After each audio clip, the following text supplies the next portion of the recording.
Hello everyone, and welcome to this week's episode of Revenge is Ice Cream. First up, we have time for petty revenge. Always. By a bad gal curse. Got divorced a few years ago. Me, female 45, and ex-husband, male 42. Had fights about money and spending. We both worked full-time and made about the same amount of money. We have kids and owned an apartment. We got a good salary. Not huge, but we lived comfortably, or so I thought. He had access to my bank account and phone and always knew what I got for salary and what I spent. I never had his. Sus number one. He liked nice stuff. I've never been into shopping and never go to a salon, etc. We have a shared household, so we each paid whoever got money and we never counted who paid what. At some point, I didn't know where the money had gone. I asked, and he was already quite shady about it, sus number two. All I knew was that I paid more and more bills, and also gave money to him to pay his bills. After the breakup, it turns out he had a big loan behind my back. He confessed after he tried to win me back. He'd already moved out. Money was spent on TVs, PlayStations, cars, clothes, you name it. I didn't truly know we had no money for all of that. I wasn't cool with shopping for expensive stuff and shared my doubts. He assured me we could afford everything. There was also some pressuring regarding intimacy. Eventually I wanted less and less, and then he acted like a child. I also experienced belittling from him. Due to all this, I wanted a divorce. Fair enough, quite right too. After a hard breakup and a long divorce, we continued living together. Not smart for me, but he insisted. Eventually things get stiff between us, and I call it off. I wanted both of us to start moving forward, because one of you was smart. His parents bought a big, nice apartment for him.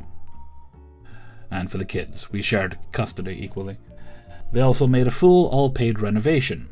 I stayed alone in our apartment, and got all the leftover furniture which he didn't want and wouldn't fit into the new apartment. They also paid for a full renovation. I sold our apartment on my own, and all the leftover furniture which he didn't want and wouldn't fit into my new apartment, and paid him half for every single dime I got from the household furniture. We didn't have a marriage settlement of any kind. He didn't have to pay rent to his parents after I kindly informed the mother-in-law about the son's loans. They decided to pay all of his living expenses, so he can reduce his debt. At the same time, I got a small apartment, struggled a lot. I lost my dad and almost didn't keep up with all the expenses. When I tried to talk about money and child support, I suggested keeping child benefits for me. We agreed to share them due to 50-50 custody. I tried to reason with him, not paying nearly anything, while I have full rent and other costs. He laughed out loud. "Too bad you don't have parents to pay your rent and help you out." What a jizzrag. My dad had just passed a month ago, after long suffering. Ex-husband knew exactly how much my dad meant to me, and laughed at his passing. I said nothing back and sucked it up. During that time, we still lived together after the divorce. He hacked my phone, got into my socials, WhatsApp, Facebook, Messenger, DMs, all that. Then he moved away and I started dating immediately. Of course, he knew everything. He stalked my phone. He got all my contacts to my dating partners, harassed them in so many ways. One guy... Fun fact, phone hacking is illegal. Just throwing that out there. One guy even had phone calls in the middle of the night. My ex made them a dating profile for gay men and shared this guy's number there. That's called doxing. Fun fact. Also illegal. So that guy was harassed by multiple men. My ex threatened to go over to one guy's house and beat him up. Okay, raise your hand if you believe he would actually do that or be capable. Oh, wait.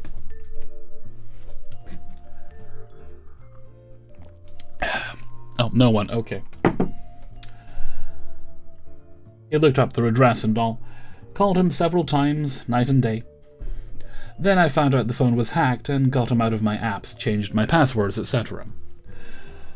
Once he came into my home, our home where he had moved away, interrogated where I had been and with who. He grabbed my phone and tried to open it. He was convinced he could open my phone at any time. That was scary. One night I was at a party. He stalked my Instagram and got to know where I was and who I was with. Again, one person he harassed. I had blocked him, but we had mutual acquaintances who posted during the party. X calls both of us over and over. I answer to get him to calm, didn't work. He yells at me over the phone in the middle of the night and threatened to come and beat up every party guest and so on. I just said calmly, "You have our kids there with you, please calm down, etc." Didn't work either. I tried to talk to him, reasonably, no go. He was manic. I had to hang up. I was scared, I have to tell you. Then my daughter calls me crying, "Why is Daddy so angry at you, Mom? Mom, please get out of there and go home before Dad does something stupid," etc. She overheard her dad to call and yell. I was fuming. She actually believed her dad was going to harm me and other people and was scared. I was and still am super angry with him, but I kept my cool. I talked to him only calmly. I knew I'd lose if I were to break my cool. Daughter eventually had to get therapy. I took all the curses. He wished I'd get STDs, get beaten up by my dating partners, and so on. He messed with our custody agreement, tried to solely have the kids, bashed my motherhood and ability to take care of our kids. I never flinched when he called me whore, bitch, other names. Usually in rage bursts, happened in front of the kids during changes. I played deaf and never reacted. I tried to talk sense, send a few messages. I tried reason due to our self-agreed custody deal. I got us into counseling. He came there once. I tried to get him there again without success. He was deep into a manic rage on several occasions post-divorce. At this point I have to clarify, I never cheated, not once. In fact, he cheated me by texting exes and other women. He was just so mad for the breakup and me moving on so fast. And losing control over me, which I think is the main thing there. He tried to manage whom I'm with, wanted me to suffer and be as sad as possible, but I was getting myself back day after day. One guy I met, he was super nice. I was so thrilled about him, total crush.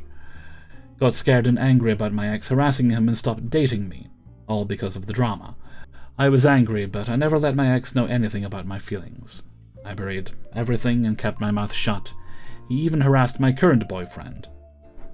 Luckily, my boyfriend didn't care about it. Now, my ex has found a girlfriend. I've met her briefly, and I greeted her with a smile on my face.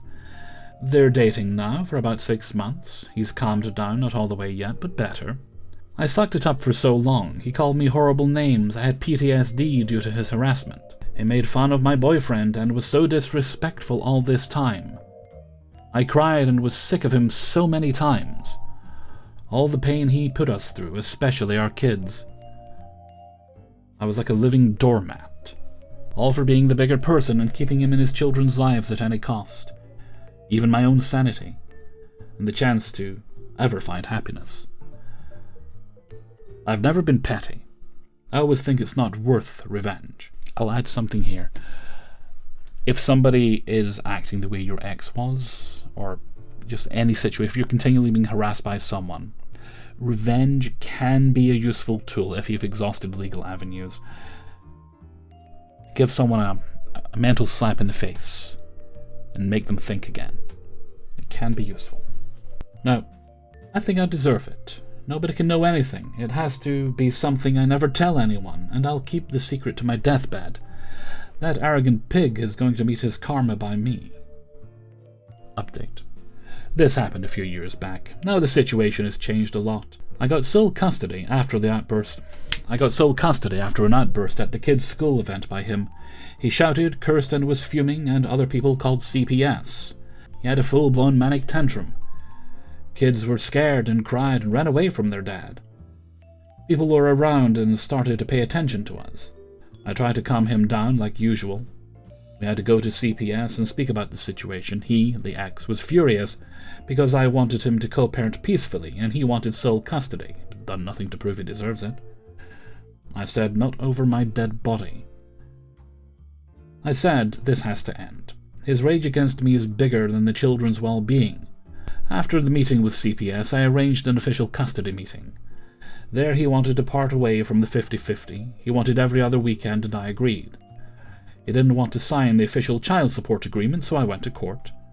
He hasn't paid a dime voluntarily. I am now supporting me and the kids by myself. By court order, the state can take some money straight from his paycheck, almost 1/3 of the whole support. It comes every now and then. Now he lives with his girlfriend, and boy, that woman is delulu. Well, it's the only person that could put up with him, right? Recently, me and the ex, went to rewrite the custody agreement, and he again didn't want more time with the kids. No addition on child support, and we're good to go. After that, his new fiancée sent me a long text. How I'm insane.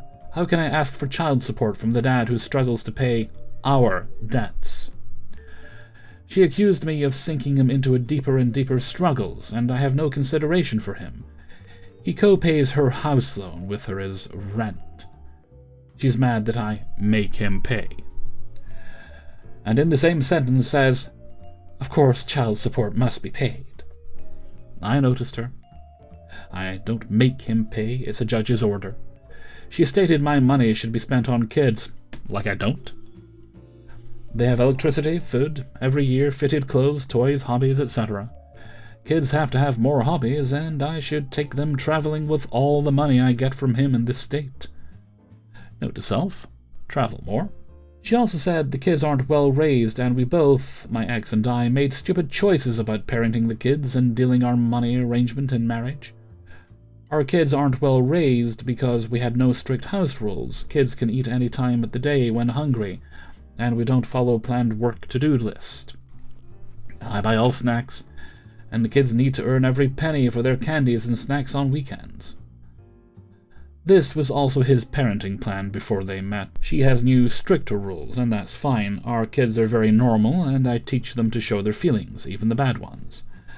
I'm happy seeing them thrive with friends and activities after school. They're loving, bubbly, and have a good sense of humor. They're very fun to be with. Sure, they're kids, messy and loud, but they know about hygiene and gratitude, and I was a cold and crooked person. She also accused me of manipulating kids. Because they didn't want to move with their father after their dad's tantrum on the public event, I replied, "Are you manipulated or just stupid?" I told her my ex isn't very reliable with money, and doesn't always tell the truth about his finances.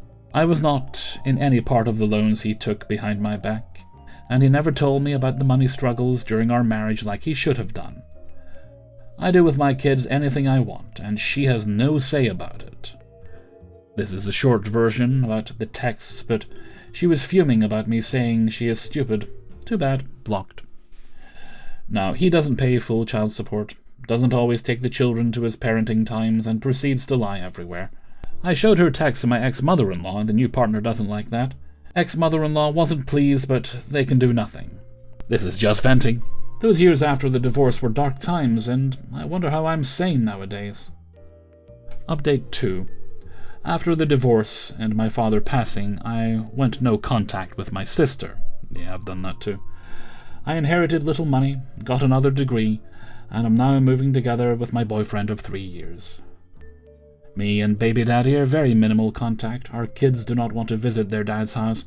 The rules are too strict, and he is stressed and rude to the kids. He'll regret that later in life. I tried to talk sense. He is fast on his way to ruining their fragile bond for good. I'm convinced he hates kids. He doesn't participate in any of their hobbies or activities. He doesn't show at birthday parties, even though I've invited all his new family. And oh, the new partner said I should be more mature and consider kids more. I almost died on that one.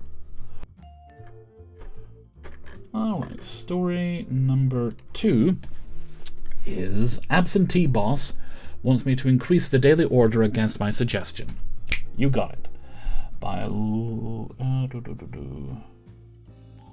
Lorx Gaigon? I used to work at an upscale-ish cafe. I was a supervisor and in charge of the bakery section. There was also a kitchen and coffee bar. Now, Mother's Day was our biggest day of the year by a huge margin, like it would be close to triple our daily sales for a regular Sunday. Most mid-grade holidays would also be busy, and after every big holiday sales day, the sales the next day would be around 50 to 60% of normal. So I would order about 2/3 of my regular order for that Monday. Now, our owner was somewhat absentee from our store. She owned 5 locations, 4 of which were in the same city. Ours was the outlier in a smaller location about 2 hours away. She spent almost all of her time at the 4 locations and maybe visited us once a month. This month, she just happened to come on the day after Mother's Day. I can add that of all the employees, only the assistant manager liked the owner. Even the manager couldn't stand her.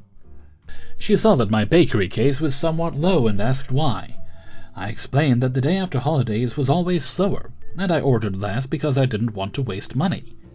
She told me never do that again. She in fact told me to double my normal order. Hope you got that in writing. Now, I had been in this job for 4 years by this point, and I knew that bakery section inside and out. Also at this point, only the manager and one of the cooks had been there longer than me. Even the manager told me that things were always better when I was there. I always stayed late to cover call-ins, often came in on my day off if they needed me. I even once drove a catering delivery 90 minutes each way to satisfy a loyal customer.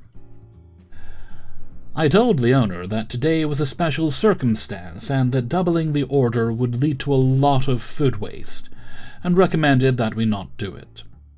With my regular daily orders, we usually ran out only near the end of the day, barring unforeseen circumstances.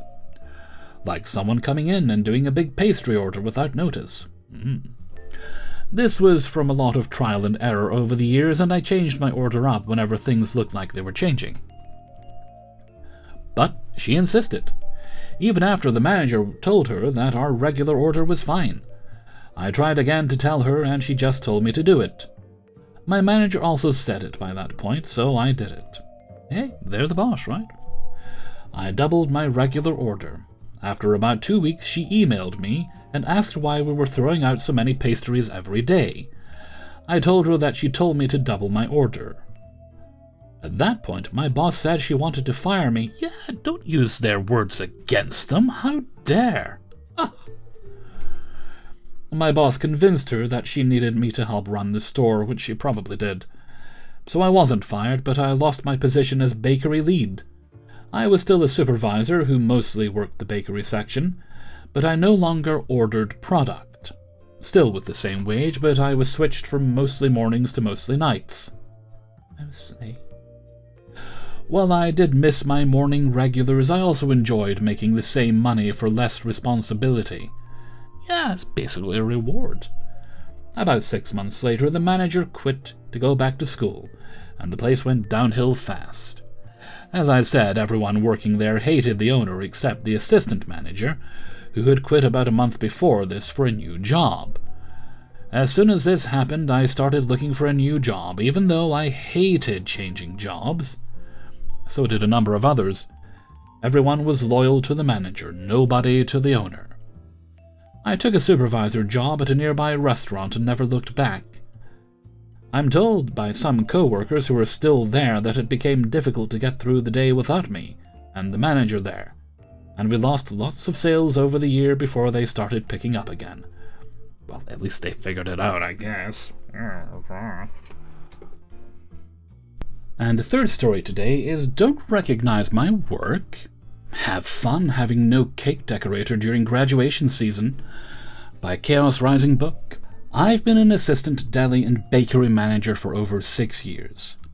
In those years, we had Jill take over the previous manager's position through backstabbery and lies. I'm assuming it was some sort of cake slice used for backstabbing people. A position that was supposed to go to me. But she had a friend in upper management get her transferred over. Jill never did any of the work, Natch. Left things for me to do last minute, took four-day weekends, intentionally missed orders to try to make me look bad. The whole 9 yards. I put up with it for years. Every time I brought it up with the management, they gave an excuse or sorta just brushed me off. The company has a union, so getting someone with even a year of seniority over you in trouble is almost impossible.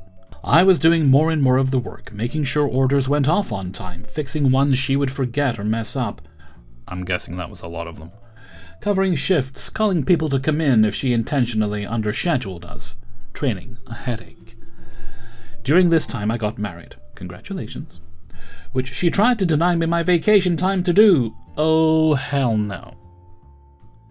And had a hectic schedule that my husband graciously understood. Dealt with it for another few years and just got so tired with everything. Then the kicker came. I got pregnant with our first child. Congratulations. Then decided, then and there, that once I left for maternity I wasn't going back. I did everything by the books, notified management and the union, scheduled doctor's visits, and worked around my schedule. Made sure that there was no possible way she could mess with me.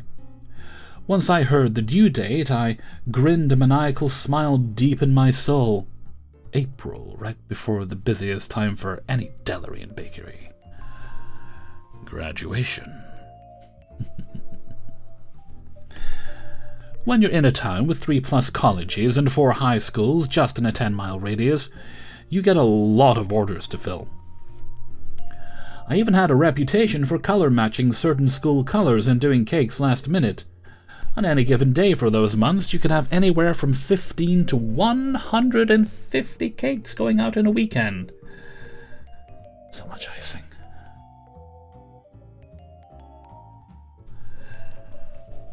Friday to Sunday. And to make matters worse for them, I was the only cake decorator. Well, that sounds like a them problem, really, you know. I let them know they had to get someone in and hired for me to train multiple times or else they would be in dire straits. Money for nothing. Especially since Jill didn't like decorating. Or doing anything from what it sounds like. They never listened, like always. So after 4 months, I stopped reminding them. Let it go, and it felt great. Then I decided to use one of my vacations during the week before delivery. Good thing I did, the baby was ready anyways, and they still hadn't found a cake decorator. The day I delivered my baby, guess who finally got demoted? Jill had scheduled one of her 4-day weekends again. Missed 3 supply orders, didn't cover my shift, and the icing on the cake, I was waiting for that one. Left 19 orders unfulfilled for a Friday and did not let management know about them. When Friday morning came around and she wasn't there was a line of angry customers wondering where their cakes were. Upper store management was called in. People from 2 different departments who had some experience on cakes were pulling pre-made 1/4 sheets and randomly throwing sprinkled this way and that and giving out the cakes for free. Well, a free cake.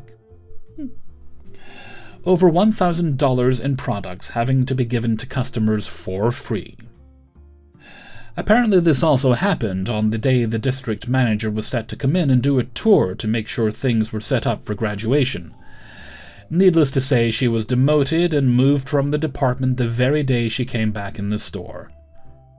She turned off her phone over the weekend so no one would disturb her.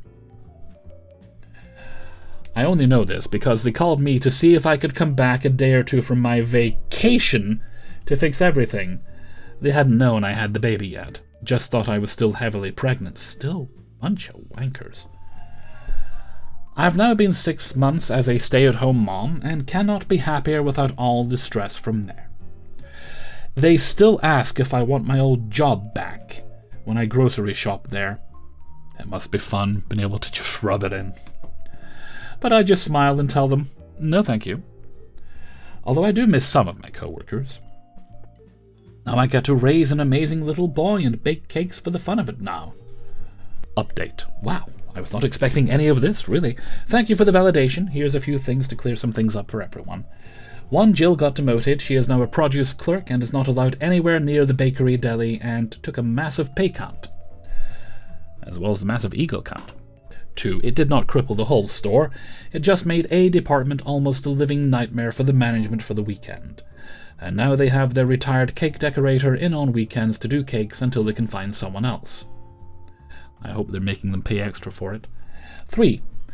I had to take that unplanned vacation 2 weeks before my due date due to stress from the job that contributed to gestational hypertension.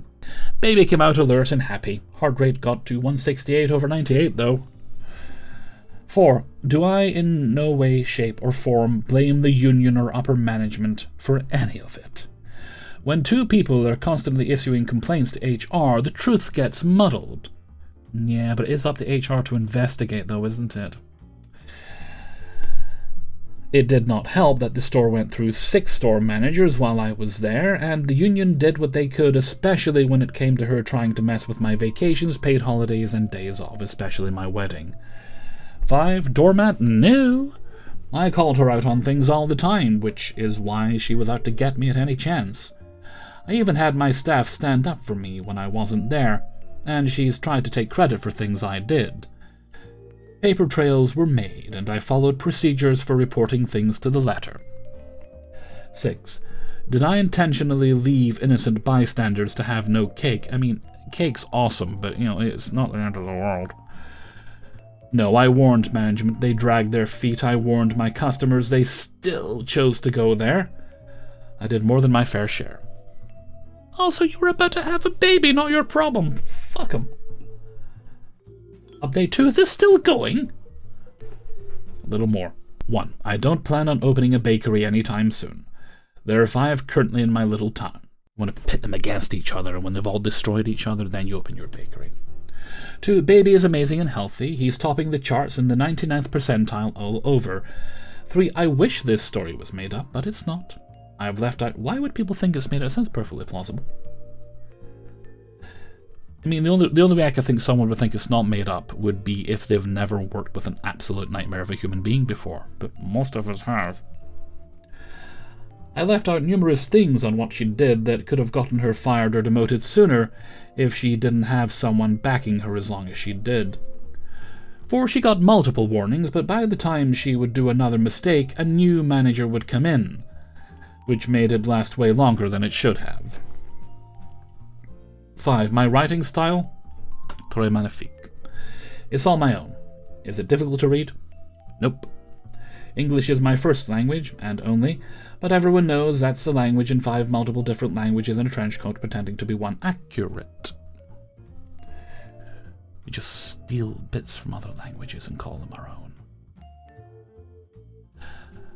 That's because it originated in Britain. We're very good at that. 6. One of the co-workers I had who is set to retire next year sent me messages about everything as it went down, realizing that the shared nightmare was finally coming to an end. Update 3. Some of you were asking about cakes and cake questions. I don't really know how to cross-post or anything, but I created a new Reddit thing called Cakes I've Made with some photos on there for curiosity's sake, and the OP story is linked in the description. Just go to that, click on their username, and you'll be able to find it. Alright, story number 4. The Elite Got a Taste of Their Own Medicine, but it didn't taste like cake, by Altruistic Dot by 5380. Back in 2018, I married my now ex-husband. That sentence was an adventure. He came from money and grew up in the upper class. What? He never lacked anything. I'm the complete opposite. Grew up extremely poor and learned very early on that you have to work hard and have your own back. We met at his uncle's restaurant where I was a server. He came in one day to eat. I was his server. He asked for my number, which is a gross thing to do, and we hit it off, or so I thought. After we got married, his true colors were quick to follow. A complete narcissist, actually diagnosed. This story takes place when I first met his sister and her boyfriend for the first time. We pick them up from the airport, and as he introduces us, she eagerly says, "My gosh, he's totally Jordan's!" Her boyfriend agrees, and my husband chuckles. I'm like, what is Jordan's. And my husband tells me that it means I have great style. I thank her for the compliment and think nothing of it. Throughout their visit, they start calling me Jordan's. That would annoy me pretty quickly, and I accept it as a cute nickname. Like, great, they like me. That was until one night we decided to get all drunk.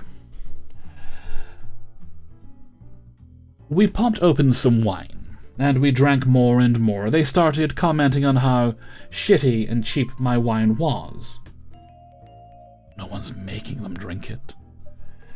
I kinda shook it off as they decided to play stupid drinking games. Truth or Dare was one of them. My husband's sister dared him to tell me what Jordan's was. They're all laughing like chickens and totally drunk.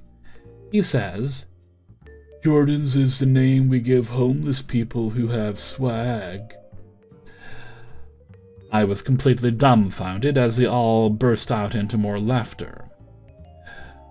I was not as drunk as everyone else, and just sat there trying not to cry. Fast forward to the next day. I asked my hungover husband, what the fuck was their problem? He had completely removed the fact that he had told me. He started saying, "It's just a joke, don't take it seriously." I didn't let it go and kept pressing the matter.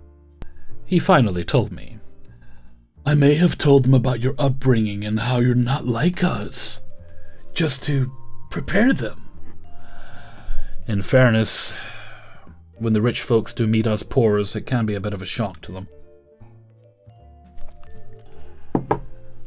I was in complete shock. To prepare them for me? I could not believe what I was hearing. I spent the next few days to myself making excuses, staying busy. My husband had bought an expensive bottle of tequila that we were supposed to drink the night before they left. The day before the last, they went on a hike, which I excused myself from. Time for a little payback. Let's test your elite palates. I videotaped myself swapping out the expensive bottle of tequila for Sauza Gold. In the video, I sit back and enjoy shots of tequila, talking about my upbringing, the love and closeness I share with my family, and how fortunate I was to have grown up not becoming a disgusting piece of crap snob like the family I married into. I mean, I went off. I feel Yas Queen would be appropriate here.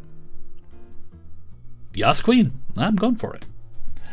I got drunk and went to bed by the time they got back, so I didn't have to engage. I mean, once was enough. And they didn't know I was drunk off $200 worth of tequila. The last night I watched these idiots sip the tequila like wine and comment on how distinguished and delicate it was. They mentioned you could taste the quality. I'm sitting there enjoying every word that came out of their mouths. I then get up, connect my phone to the TV, and say, "I put something together for you guys to say thank you for your visit." I hit play and watch as they started to understand what just happened, and what they were drinking. Satisfied, I started gathering shot glasses off the table, while the echo of total silence hit the walls. They said nothing to me. I went to bed only to have my husband wake me up in outrage, telling me his sister was crying. Result? Because I humiliated them. I just say, "Yeah, sucks, doesn't it?" They left the next day and never spoke to me again. Double win. Even when we visited their parents, they all live in Europe, she refused to come see us. Safe to say I'm happily divorced. Well, I hope you made out well in the divorce. Story number 5. I came back in a 3-piece suit. By Rocket Party 12. When I was in college, I worked for a large video rental company in the US as an assistant manager of a store that staffed 7 people. It was not a crazy busy place, and this was the dying days of video rental. Circa 2011 to 2012, RIP, or so. I worked there for 40 hours a week, so I was very familiar with all of the regulars that would come in and out. Anyway, the company had no jeans dress code policy. There was no uniform, just requirements being a collared shirt and not jeans. In practice, employees wore jeans with a polo or button down all the time with no issue. One day I went to work at 4 p.m. midnight shift at the store, after having been in class on campus from like 9:30 a.m. to 2 p.m. I wore jeans and a button down to school that day, so I could get right to work after class. I got there and punched in, and was surprised by the fact that our district manager was visiting our store that day. And he decided he needed to make an issue over my jeans. Well, to be fair, he probably wasn't doing much else of use. He pulled me aside as I was working about 30 to 45 minutes into my shift and reprimanded me about violating the no jeans policy. I told him I was sorry. People wear jeans all the time. I was in school all day. He insisted that I go home and change my pants if I wanted to complete my shift. As I was the only person scheduled to be working from 6 p.m. till midnight, basically so the store could still operate and I could get paid. I told him, you realize that my house is at least a 15-minute drive away. That means I will be gone for, at minimum, 45 to 60 minutes for me to drive home, change, get back. All the while, he would be the only person working at the store. He insisted no jeans. So I drove home, and I was so angry about this tiny bull, the power play this guy was making on me, that I got to my apartment and decided to change into the absolute fanciest thing I owned at the time. A 3-piece blue suit with a starched white shirt and striped yellow tie. The shirt was even French cuffed. So I wore the fancy cufflinks I'd gotten for my grandfather's funeral. I put on my nicest cologne, biggest watch, clickiest shoes, and walked right back into that family video looking like I was about to get married. My boss saw me immediately, and I don't know if he stifled a laugh or rolled his eyes, but he didn't say a single word for me to the next 2 hours that he was there watching me do my job outside of "thank you." I had regulars asking me, "Why are you so dressed up today?" or "Wow, you look nice today." And all I said back to them was, "Well, I take this job very seriously, and if you want to rent movies in a respectful way, you've got to look the part." I don't know if he hated me or respected me for it, but we literally never spoke again until he got transferred to a different district a few months later. Yeah.